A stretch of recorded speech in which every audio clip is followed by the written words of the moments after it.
This is Megan at Praxis Metrics, and today we are going to cover some UTM training. So here at Praxis, what we do is we typically help our clients build out dashboards. However, the dashboards are an output. They are a visualization of really what's going on in your business underneath the surface. And the outputs are really only as good as your inputs. If you do not trust your data, or if you do not have clean tracking in place, then when we aggregate and visualize the data, it will be dirty. So one of the core things that we do with our clients is make sure that they have their UTM tracking organized and clean so that when it pipes through into the dashboards, we have really, really accurate reporting.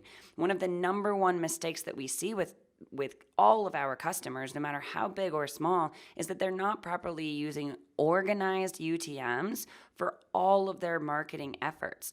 And unfortunately, if that's the case, then they're unable to prove ROI for individual channels. So today we're going through UTMs, the urchin tracking modules. Now, most of you guys have seen this in ads or across the internet, but UTM parameters are basically encoded suffixes that you append to a URL. So it makes the URL look pretty ugly. However, it gives you very clear parameters that can be used later on in our tracking efforts. Each piece of the UTM tracking component is extremely important and gets us granularity into what's working and what's not working across all of your marketing efforts. So here is a specific example of how UTMs are so important for tracking, especially when we get to the dashboarding stage for you to aggregate and see what channels are working and not working in both top of funnel, middle of funnel, and bottom of funnel efforts. So imagine that you historically have not had a clean, organized UTM structure. And you are trying to understand in your funnel, all of the different traffic and conversion at each stage of the funnel based on the source and where your clients are coming from. So you've installed UTMs, you have a source, medium, campaign, and term. And as we're aggregating this is an example of a dirty methodology. So here you can see original UTM medium was dirty and old. So I can see right here that my team has used Charles email. They've also used email with a capital E. They've also used, email with a lowercase e, and then email DE. So if I were to run any sort of reports on what's working in my email strategy, I could go in here and I could say, well, let's just look at email. Now, obviously, this is not going to show the entire picture. This is only showing a total of 14 people who have come through my funnel through email. And that's just not true because email is actually spread out across all of these different incomplete naming conventions. So when I get the aggregation and I select all of these, it starts to paint a more robust picture that is way more accurate. And now I can see all of our email efforts and how that's impacted our conversion rates and our traffic. So you can see if you didn't have visibility into this, it would be pretty gnarly to get accurate reports. So instead, what we want is to create some sort of clean tracking mechanism. So instead, I'm going to go down here and you can see that we have one section for email, one section for Facebook, one for Facebook Lives, and it makes business sense. We can go through all of this and it is clean and there's only one section. So what we've done on our side is we can take all of this dirty data and map it to a new clean architecture so that all of your historical data gets grouped together and you don't have breakage. And then moving forward, your team knows that we're only going to use this one UTM medium, and that way it gets clean over time, but we also have the historical data. So now you can see I can select email, and it automatically tells me the full picture, as well as auto selects those 4 variants from my old UTM structure that was dirty. So this is where we're trying to get to. We're trying to get to this clean medium structure. Your team will adopt this moving forward, and then we will also use it as a way to merge and map all of your historical old data to the new naming conventions so that you get accurate data that you can trust and take action from. So your UTMs can be used across the board. It doesn't just have to be used to show you traffic or conversions. It can also be used in more complex analytics and answering deeper insights into your customer journey. So here we have an example of us looking into our customer lifetime value. And here I have it cohorted out by the customer's first purchase month. So I can zoom in to all customers who first purchased from me in the month of January 2020, and I can see what they were worth on day 1, day 30, day 60, day 90, and I can see where they plateaued and what their total value was within this time frame.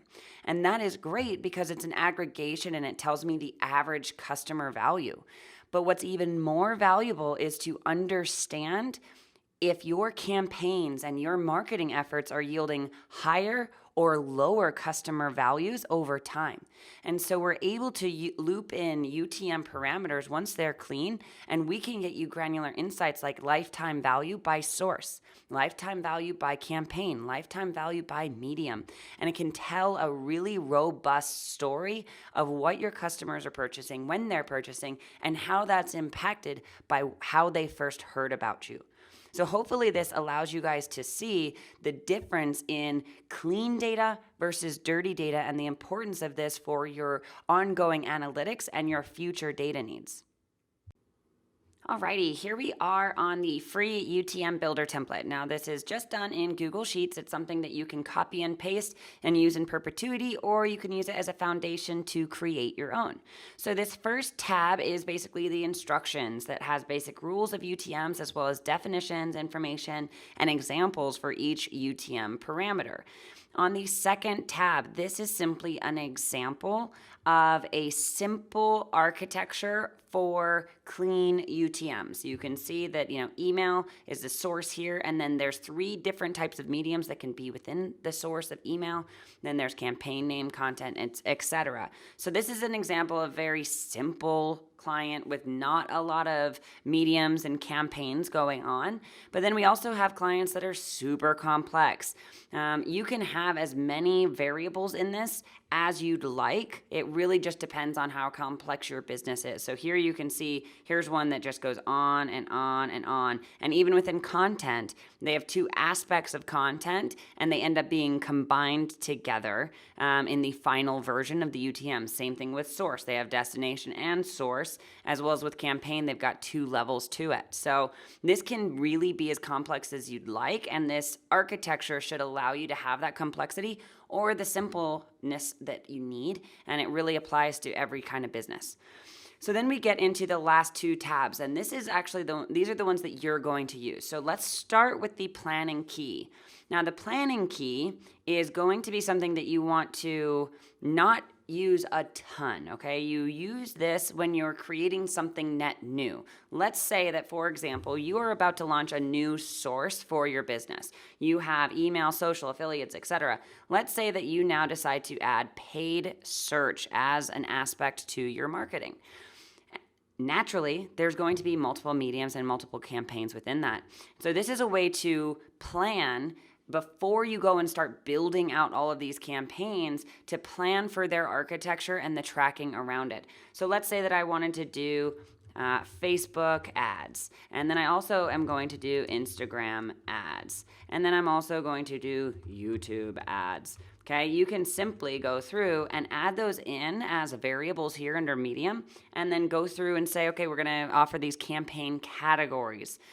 And naturally, content and term are not things that you typically plan ahead of time. It's usually once you've created it, you have the title of that. So you don't necessarily have to fill these in up front.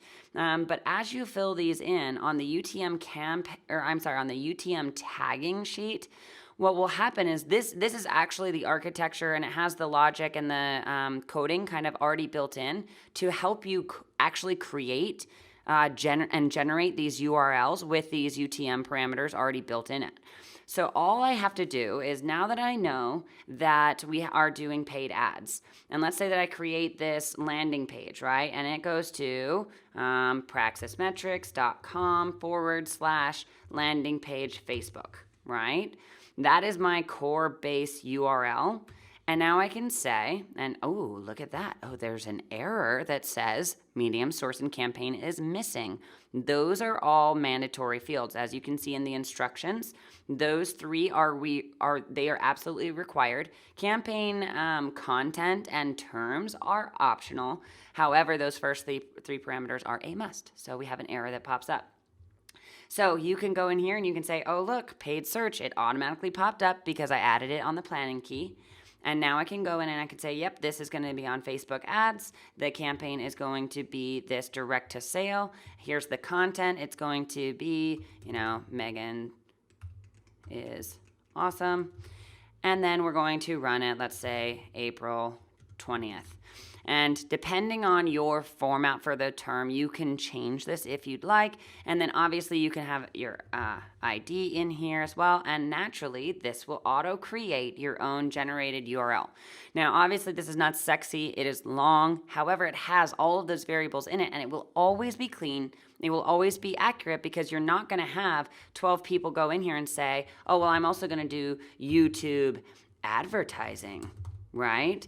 Because you can go and you can see that already exists here. And so you'd want to lock down this sheet so that not everybody is adding stuff ad hoc. This really needs to stay structured, especially for source, medium, campaign. Content and term, like we said, it varies a lot more. And so you'll have potential, variations of content because it might have come through different sources. So just want to make sure that this planning key is locked down, but UTM tagging can be open to everybody. And these are the variables that should be editable. Everything else should be coded in. So keep us posted if you have questions. You can test this all out, and then all you have to do is you can take these generated URLs and create bit.ly links or those sexy links to shorten it down so that it's a little bit more user-friendly, especially if you're using it in social posts. So hopefully this helps. Let us know if there's any errors in this or if you have any questions. Looking forward to getting you clean data on the back end of these UTMs being organized.